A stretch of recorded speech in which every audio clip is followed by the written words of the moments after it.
जैसे कि आप यहाँ पे देख रहे हैं कि हम लोग जो है यहाँ पे आज बात करने वाले हैं कि किस तरीके से नाटो में जो है ना अब स्वीडन को एक तरीके से यहाँ पे ब्लॉक करने की यहाँ पे जो चालबाजी शुरू कर दिया आपको टर्की के जो प्रेसिडेंट है अर्दोगन। तो इस वीडियो में हम लोग इसी के बारे में बात करेंगे।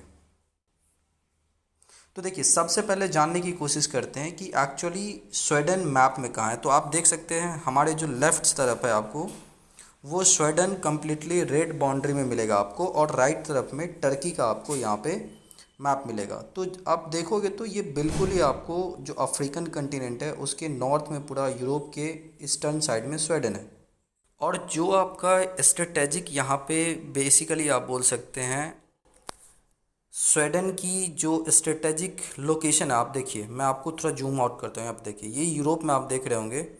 यूक्रेन का आपको उकारी दिख रहा है, तो ये एक्चुअली यूक्रेन है। यूक्रेन के जस्ट नॉर्थ में बेलारूस, फिर पोलैंड जो है ना इसके साथ आपको एक बॉर्डर शेयर करता है, और जस्ट पोलैंड सिंस आपको पार्ट है, लेकिन जस्ट आप इधर देखोगे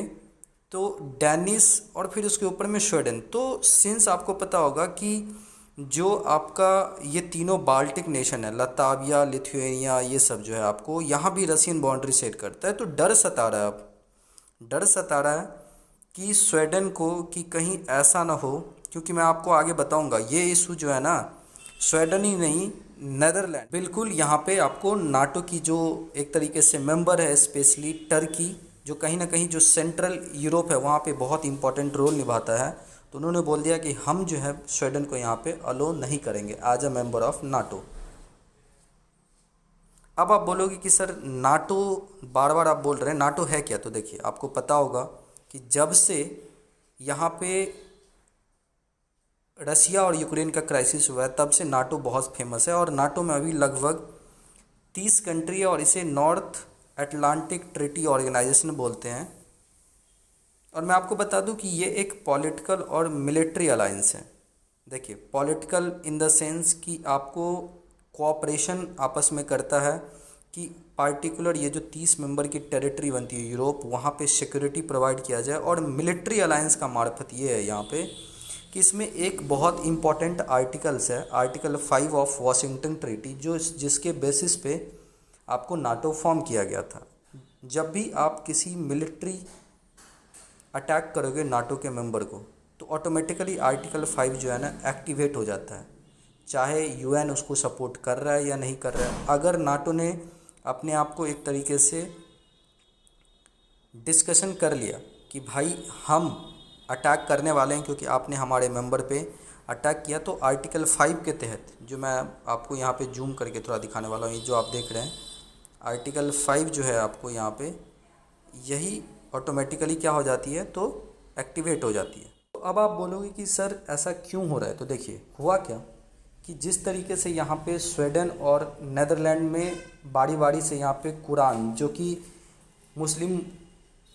भाइयों के लिए आप एक तरीके से बोल सकते हैं होली बुक है, उसको जलाया जा रहा है। इवेंट्स नेदरलैंड में तो इतना हो गया कि वहाँ के जो आपको एक्सट्रीमिस्ट लीडर हैं उन्होंने क्या किया कि पहले प्रोटेस्ट किया किसके सपोर्ट में, तो जो सीरिया में आपको कुर्दिश, आपको पता होगा कि मैं आपको आगे बताने वाला हूँ कि जो ये कुर्दिस्तान है उस रीजन में सीरिया की क्या हो रही है आपको कि वहाँ से जो माइग्रेंट है वो सीरिया में, कुर्दिस्तान कुछ टर्की के एक पार्टिकुलर रीजन है, और उसके इसके कारण से टर्की करता क्या है कि उस पर अटैक करता है। अब जब टर्की अटैक करेगा तो ऑलरेडी क्या है कि आपको पता होगा कि जिस तरीके से यूएसए का इंटरेस्ट है आपको कि सीरिया को अस्थिर बना के रखा जाए, क्योंकि जो सीरिया की गवर्नमेंट है, ठीक है, वो बिल्कुल अलाई के तरह एज अ काम करती है आपको रसिया के साथ। तो वो कोशिश करता है कि जितना भी एंटी डिस्टर्बिंग एलिमेंट हो सीरिया में उसको यूएसए सपोर्ट करे, और वही रीज़न है कि उसको सपोर्ट करता है। और यहाँ पे सिंस ये नाटो का मेंबर है तो पर्सनली प्रॉब्लम होने के कारण से टर्की अपने ज़मीन पे ताकि पाँव न पसार सके, तो वो क्या करते हैं, उस लोगों पे अटैक करते हैं। और वो लोग अब क्या कर रहे हैं कि स्वीडन में आकर के in front of the Turkey की जो अपनी उसकी एम्बेसी है उसके सामने प्रोटेस्ट किया। और उसी प्रोटेस्ट के दौरान हुआ क्या आपको कि यहाँ पे ये होली कुरान बुक जलाई गई। अब जैसे ही जलाया तो अर्दोगान साहब गर्म हो गए कि भाई एक तो तुम हमारे सामने प्रोटेस्ट कर रहे हो, क्योंकि हमारी वो अपनी इंटरनल प्रॉब्लम है, वहाँ पे लोग आते हैं और हमारे अंदर जो सिक्योरिटी की थ्रेट होती है हमारी कंट्री में बढ़ जाती है। और दूसरी चीज़ हमारे जो देखिए अगर आप देखोगे तो एर्दोगान जो है ना वो एक तरीके से as a right wing leader ही आपको माना जाता है। आपको टर्की अपने आप में एक डेमोक्रेटिक कंट्री है, आप बोल सकते हो एक लिबरल कंट्री है, बट यहाँ पे प्रॉब्लम्स क्या है कि जो लीडर है आपको अब एर्दोगान वो पूरा एकदम बिल्कुल राइट विंग टाइप के लीडर हो गए हैं इंटरनेशनली। तो इतना ज़्यादा प्रॉब्लम हो गया कि अब स्वीडन की जो टॉक चल रही थी, स्वीडन फिनलैंड और टर्की की, वो चीज़ें कहीं ना कहीं अब हॉल्ट कर दिया गया। बट इम्पॉर्टेंट क्या मैं आपको बताता हूँ, देखो होता क्या है, जैसा कि मैंने आपको यहाँ पे मैप बताया था। देखिए ये मैप अगर आप देखोगे तो आपको मैप में क्लियर हो जाएगा कि ये जो स्वीडन है उससे पहले फिनलैंड है, और स्वीडन को अगर इन्वेट करना है तो पहले फिनलैंड पे इन्वेट करना पड़ेगा। और यही कारण है कि फिनलैंड थोड़ा यहाँ पे जो है चिंतित है कि भाई देखो स्वीडन तुम तो हमारे कारण से प्रोटेक्शन में भी आ जाओगे। तो इसलिए स्वीडन चाह रहा है कि देखो भाई एर्दोगान साहब हमारी जो प्रॉब्लम है वो आपसे तो है नहीं, तो हम इतना होपफुल है कि आप जो है ना अलो कर दो फिनलैंड को टू ज्वाइन द नाटो। अब मैं आपको जो मेन रीज़न बताया ना वो यही है कि देखो जो यूएसए का इंटरेस्ट है यहाँ पे, ये जो मैंने बताया ना कुर्दिश ग्रुप आप यहाँ पे देख सकते हैं इन सीरिया, वो की जो एक तरीके से रोजावा कमेटी है वो बिल्कुल एक तरीके से उसे एर्दोगान मार कर फेंकने की यहाँ पे कगार पे पहुँच गया है।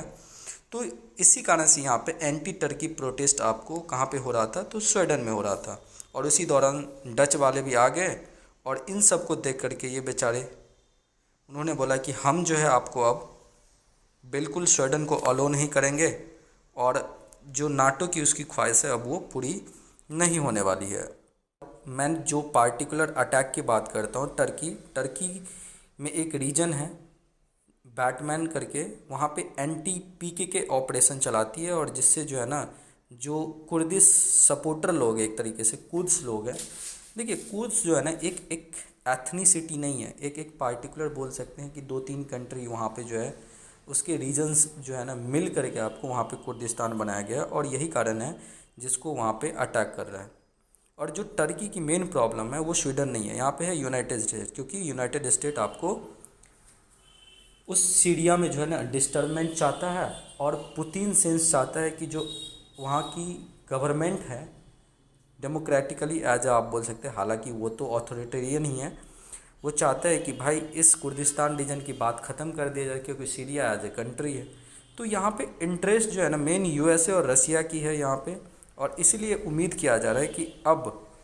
अब जो है बहुत जल्दी हो सकता है कि जिस तरीके से यूएसए प्रेशर बना रहा है, क्योंकि वो बार बार बोल रहे हैं कि नहीं फिनलैंड और स्वीडन दोनों जुड़ेंगे नाटो में, तो उम्मीद किया जा रहा है कि इस सब कारणों से अब जो टर्की है वो एग्जिट भी कर सकता है आपको 5 से 6 महीने में नाटो से, क्योंकि यूएसए का जो प्रोवोकेटिव नेचर है वो अब टर्की को पसंद नहीं आ रहा है। और यही कारण है कि अब पुतिन और एर्दोगान वो साथ साथ आने वाले हैं, एक तो अपनी सीरिया टर्की रीअप्रोचमेंट प्लान पे, ताकि यहाँ पे जो टर्की में माइग्रेशन की समस्या है और जिस तरीके से वहाँ पे एक फूड सिक्योरिटी की जो है प्रॉब्लम आने वाली उनसे निपटा जाए, और दूसरी जो इंटरनल सिक्योरिटी। तो ये सारी चीज़ें जो है ना कहीं टर्की को परेशान करके रखा था, और यही कारण है कि जो टर्की के पास वीटो पावर है आपको अंडर नाटो, उसको वो यूज करके यहाँ पे स्वीडन की सपना को पूरा नहीं होने वाला है। तो देखने वाली बात होगी आगे कि ऐसा कंप्लीटली कर पाएगा टर्की या नहीं, या केवल एक तरीके से जो बकवास होता है वही होने वाला है यहाँ पे। तो उम्मीद करते हैं ये सारा चीज़ें आपको अच्छी से समझ में आया होगा। Thank you so much for watching this video, बहुत बहुत धन्यवाद।